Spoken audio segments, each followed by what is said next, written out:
G'day there, it's Scott Murray from Dragonfly Digital, and today we're doing another Squarespace tutorial about making the most of the inbuilt image editor within Squarespace. It's really quite an advanced tool for a web design, a web development space, and it's so easy to use that it's not funny.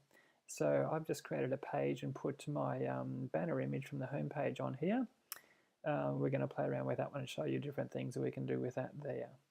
So I've uploaded the image. We're clicking here on Image Editor, and it will bring us up a whole lot of toys here to play with. Okay, so we can start with playing with the shadows here, changing it quite a different effect there. I'm actually going to go for a vintage look here, what I'm creating. So I'm going to leave the shadows quite dark like that. We can also change the highlights, which gives it a bit of a blurry overview as well, kind of thing. If you want to put words over it, or makes it very bright if you go up here. And we also can have a little bit of a blurry effect going on if you want to put words over the top of it. Okay, which makes it sometimes quite artistic looking. But we're going to leave that back at 0 today. You can also adjust the sharpness, the saturation of the colors to bring out the deeper colors if you want to, or to suck the color out of the image there to make it more black and white. Okay, the contrast between dark and light gives it more of a yellowy look there. If we take it right at the top up here, it gives it more of a red look there. Okay, so obviously depending on the base colors that you have in the image when you upload it, depends on what kind of effect these characteristics are going to have over here. Okay, so we can take the brightness right down and make it quite dark, or we can overexpose it and make it quite light as well. So we're going to leave most things as they were today, except for the shadows one. I want to keep those shadows on there. And then we're going to go over on the right over here onto filter and put a filter over the top of it. So you can see once they all load up on the right hand side here what kind of possibilities we have over here. And the one that is going to give me the look that I'm after is this Savannah one here. So a simple click on that there will put an overlay of a color on there. So you can see actually quite a few different colors. If you want the green to come out, or if you want quite a white looking, you can bring that up as well. Or your classic Voyager with your black and white there. Just depends what look you're after for your particular styling on your website. So Savannah is going to give me the look I'm after.